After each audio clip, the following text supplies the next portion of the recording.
안녕하세요. 대한민국 지역 분석과 실전 경매를 여행처럼. 자, 오늘 멘토 이영욱의 부동산 여행 시간에서는 주간 경매 시황 얘기를 좀 해보려고 합니다.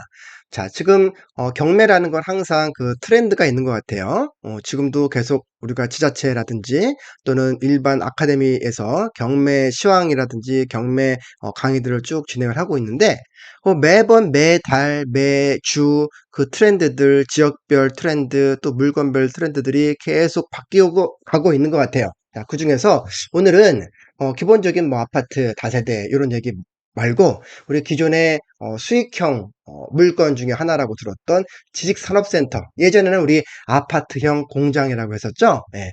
이런 아파트형 공장이 원래는 그 우리가 보증금의 월세를 따박따박 받아가는 수익형 상품이었는데, 우리 근래에 한 2, 3년 전부터 주택시장 안정화 및 그에 따른 규제 등으로 인해서 그 대표적인 차익형 상품인 아파트를 쭉 규제를 해보다 보니까 그에 대한 풍선 효과로 우리 뭐 레지던스 호텔이라든지 또는 지식산업센터라든지 뭐 이런 쪽으로 좀 그 수요가 많이 풀렸다 보니까 이게 수익형 상품이었는데, 어느 순간 차익형으로 이게 돌변을 해서 지식산업센터가 막 그 50%가 올라가고 또는 뭐 2배 가까이 올라가고 이렇게만 했던 시장들이 바로 근래 시장이었어요. 그러다 보니까 이제 아파트에 대한 규제가 약간씩 완화되고 있고, 또 시장에 뭐 금리가 인상이 됐고, 그리고 여러 가지 분위기도 안 좋고 하다 보니까 이 아파트형 공장이나 상가라든지 이런 수익형 물건들, 원래 오리지널 수익형 물건이었던 부분들이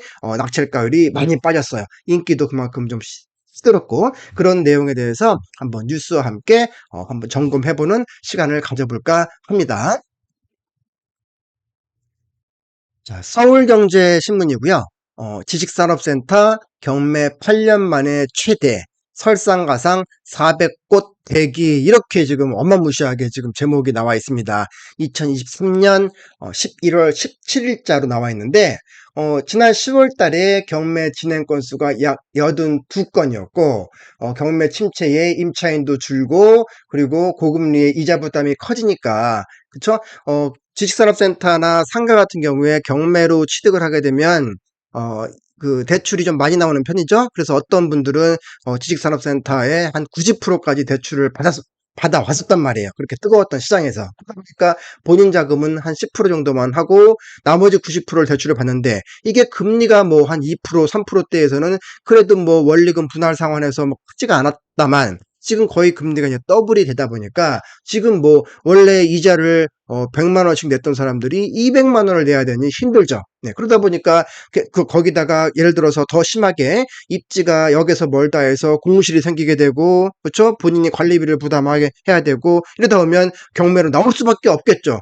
이렇게 순환적으로. 그래서 매물 10건 중 8건은 유찰되고 있고, 그런데 시장이 좋을 때 한참 막 또 지식산업센터를 건축을 하려고 많은 시행사들이 또 붙다 보니까 지금 건축 중인 것만 약 88개, 그리고 미착공인 게 지금 304개, 그리고 미파악된 것도 311개 해서 지금 요 지식산업센터가 계속 지금 더 앞으로도 나올 거다. 시장은 지금 금리 올라 있는 상태다 보니까 경매 물건으로 나왔을 때 물건이 당연히 공급이 많아지면 낙찰가율은 빠지겠죠. 그렇죠? 낙찰률도 빠지겠죠. 근데 거꾸로 본다면 입지가 괜찮은 곳이라면 가격만 우리가 좀 안전마진을 취하면서 가게 된다면 수익률은 나쁘지 않겠다. 이렇게 역으로 한번 생각해 볼 수도 있을 것 같아요. 그래서 보게 되면 지금 지식산업센터라는 게 여러분 알다시피 예전에는 아파트형 공장이라고 했어요. 우리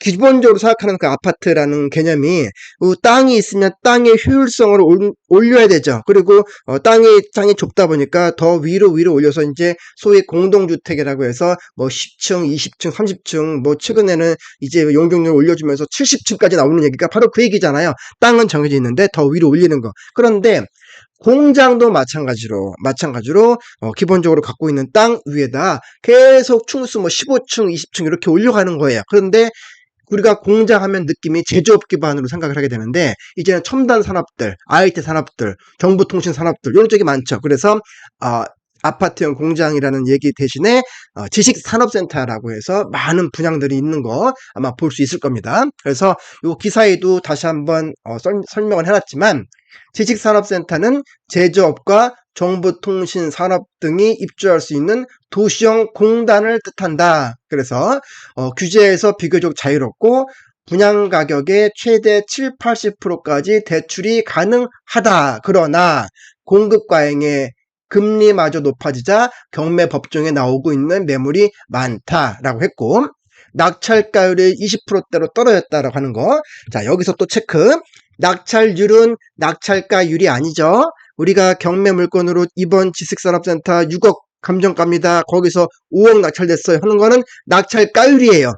낙찰률은 이번 지산이 50개가 나왔는데 그 중에 20개가 낙찰됐습니다. 그게 낙찰률이고, 그러니까 진행된 건수분의 낙찰된 건수가 낙찰률인데 5개 나왔을 때 1개 낙찰된다는 얘기겠네요. 그러면 그렇죠? 그만큼 공급 대비 수요가 많이 없어졌다. 가격을 조금 더 낮게 취하려고 하시는 분들이 많다라고 하는 거예요. 그래서 기사에 보게 되면 안산시 반월 국가산업단지 내에 지식산업센터가 11개 호실이 경매가 나왔는데 이 중 3개만 겨우 낙찰됐다.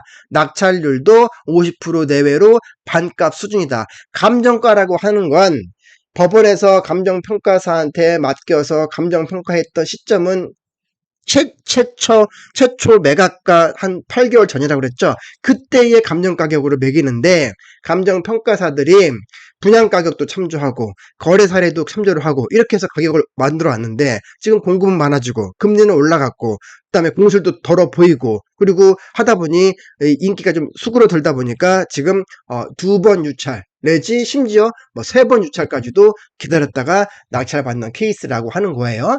자, 물건을 한번 살펴볼게요. 제가 어떤 물건인지 한번 봤더니 요 물건인 것 같아요. 지금 보게 되면 경기도 안산시 단원구 광양 프론티어라고 지금 되어 있죠. 화면 크게 좀 해볼게요. 이렇게. 자, 경기도 안산시 단원구 목내동 광양 프론티어 밸리 지식산업센터 인데 여기 물건 관련된 물건 번호를 봤더니 1번에서부터 쭉 지나가서 지금 11번까지 있어요.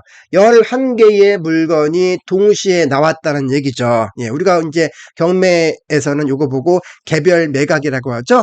소유자, 채권자가 같아요. 같은데 개별 호실별로 이렇게 경매 물건이 나왔는데 총 11개 물건 중에서 지금 1번 물건, 5번 물건, 8번 물건만 낙찰이 된 걸 볼 수 있죠. 아까 기사처럼. 그래서 지금 1번 물건을 보니까 감정가격이 2023년 8월 8일 신건 나올 때 7억 4,600만 원에 나왔는데 요게 감정 시점이 지금 2023년 1월 2일이에요. 올 초가 되겠네요. 촬영 시점으로 1월 달에 감정해놓고 8월 달 약 7개월 뒤에 이제 최초로 매각일이 나와 있는데 아무도 관심이 없었죠. 보지를 않았어요. 그 다음에 한 달 뒤에 2차 가격 5억 2,200에 나왔죠. 근데 또 아무도 응찰을 안 했네요. 30%를 다운시켰음에도 불구하고. 그리고 세 번째 차수에 또 다시 전 차수에서 30%를 다운시켜서 3억 6,500. 감정가 대비 반값이죠, 지금. 반값 나왔더니 이제 이것도 그나마 또 단독 응찰이네요. 입찰 1명 4억 4,500. 그러면 단독인데 3억 6,500이고 지금 거의 한 8천 정도 차이가 좀 났나요? 하이팩 메카닉스가 낙찰을 받았었고 그 다음 물건 볼까요? 5번 매각 물건.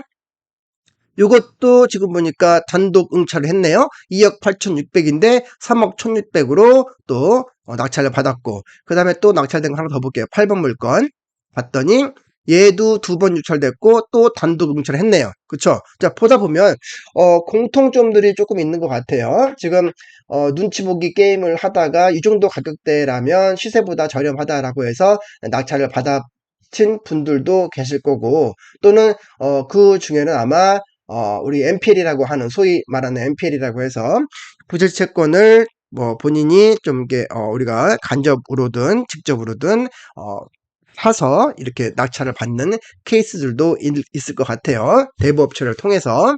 자, 물론 개인은 지금 이금융권까지 지금 NPL 매입이 안 됩니다. 어떤 그건 논외로 하고 지금 이렇게 좀 입찰하시는 분들이 좀 적다는 거 좀 보시면 좋을 것 같아요. 자, 그리고 다시 한번 기사를 한번 조금 더 읽어보도록 하겠습니다. 자, 보니까 여기 앞으로 공급이 더 많아질 것 같고 지금 전국 지식산업센터가 지금 1520곳이래요. 엄청 많죠. 근데 지금 현재 공사가 이루어지는 곳도 304곳이라고 합니다. 그래서 우리가 서울시에 있는 지식산업센터는 그래도 좀 안정적이죠.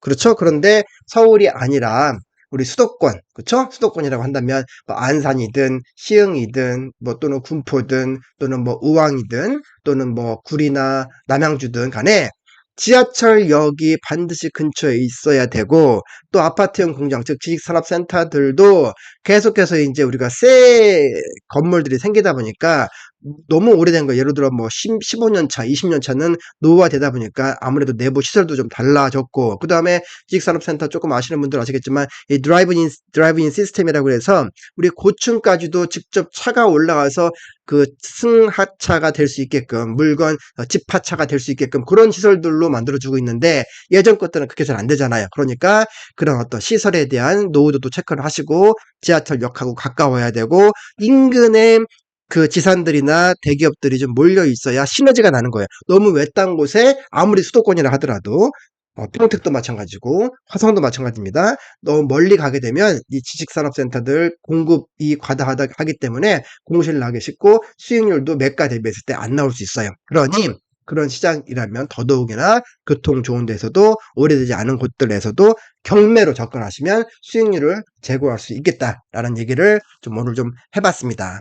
자, 전국의 지식산업센터 그 매물이 거래되는 양도 40%가 줄었대요. 이런 시장에서 경매로 조금 더 안전마진을 취해서 낙찰받을 수 있는 기회로 삼을 수도 있대 조심스럽게 돌다리 건져서 가격 책정을 하자는 얘기를 좀 오늘 해보고 싶었어요. 자, 오늘 주간 경매 시황에서는 지식산업센터를 한번 공부해 봤습니다. 네, 다음 시간에 또 다시 최근 경매 이슈로 괜찮은 상황들 또 설명드리는 시간 가져볼게요. 예, 오늘도 수고하셨습니다. 자, 구독, 좋아요, 댓글 눌러주시고 또 다음 시간에 경매시장 같이 한번 탐구해 보도록 하겠습니다. 네, 수고하셨습니다.